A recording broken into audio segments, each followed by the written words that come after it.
What is up, YouTube fam, and welcome back to Average Guy DIY. The linear actuators are here. This is part 2 of the automatic drop-down shelf. First thing we did was take some measurements. This piece of wood I found on the trash. It was used for a broken bed frame, and we're going to use it to mount the linear actuators to the wall. There's many different ways to do this, but I wanted to do it with the materials that I had available. I used a combination of zip ties and screws to secure the linear actuators to the wall mounts. This is important because remember, this is going to be completely covered with drywall. At the top of the actuator, I used 2 large zip ties, and at the bottom I used 1 small one. Both actuators will be secured down in the exact same manner. I made sure to tighten them as much as possible because we want to really minimize any shifting in this unit. Having the large knuckle at the top of the zip tie pinned at the top of the actuator will also help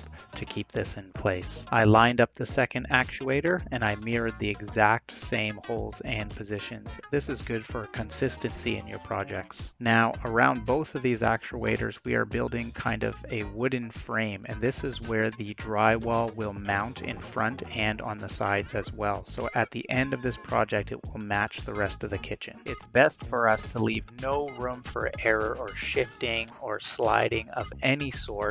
So we want to make sure to button up these actuators with small positioning materials and an anchor screw at the top. I don't know about you, but there's many times that I like to screw things in by hand, especially if pieces have already been recut or if I'm doing something that's really delicate, because I don't want things to split or break and then have to do them all over again. These anchor screws at the top will guarantee that our actuators won't sag under pressure. At the end of this project, I will be calculating the total weight capacity that this drop-down shelf will be able to handle, just in case somebody other than us is using it. This part of the project is so important to get right because everything that follows will fall in line if all the measurements are exact. And now our 2 linear actuators are ready to be mounted. I ended up needing to take apart the microwave exhaust vent so that we can wire the wires through the wall and down beside the vent into the place that we want to actually get them. So I came up with this idea to use a wire and attach the wire actually to this wire hanger and tape it with electrical tape at the top.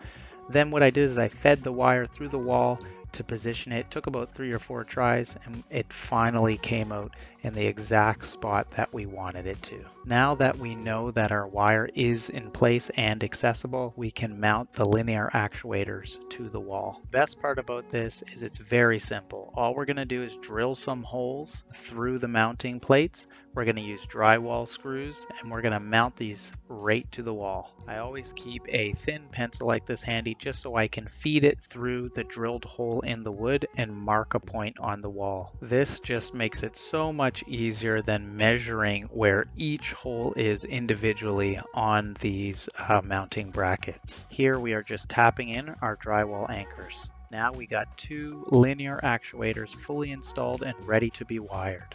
And they're going to be wired through the top here all the way down. It's going to pass through 3 shelves and it's going to go into the bottom here. Now unfortunately I can't install it in the very bottom, so we're going to install it vertically right on the side here, the switch. Now that I marked out where the switch is going to be, I'm using the tools that I have at my disposal. There's so many different ways to do this, especially if you have the proper tools. These are just the tools that I had to actually cut this hole out.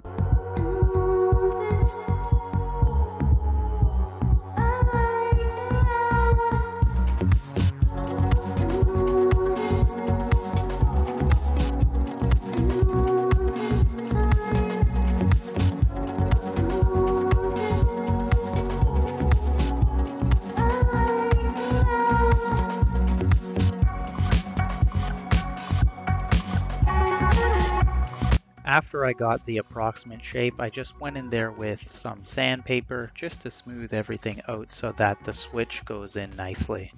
Now remember, we're just at the stage where we want to try everything and get it working before we put the final touches on everything. We will be hiding all the wires and making the switch really nice and pretty, and everything will come out in the end really good. Because remember, the whole purpose of this project, living in this condo, is for more storage for our countertop items.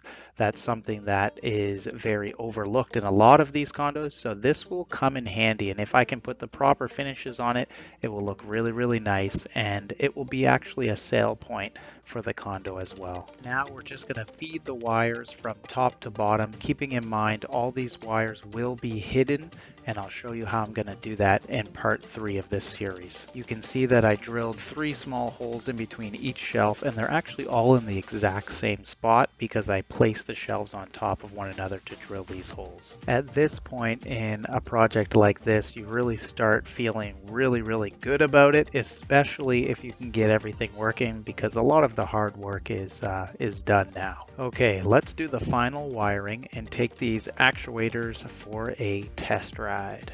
As you can see, our switch fits perfect, and we still haven't done any finishing touches or anything yet. Okay, let's take a look.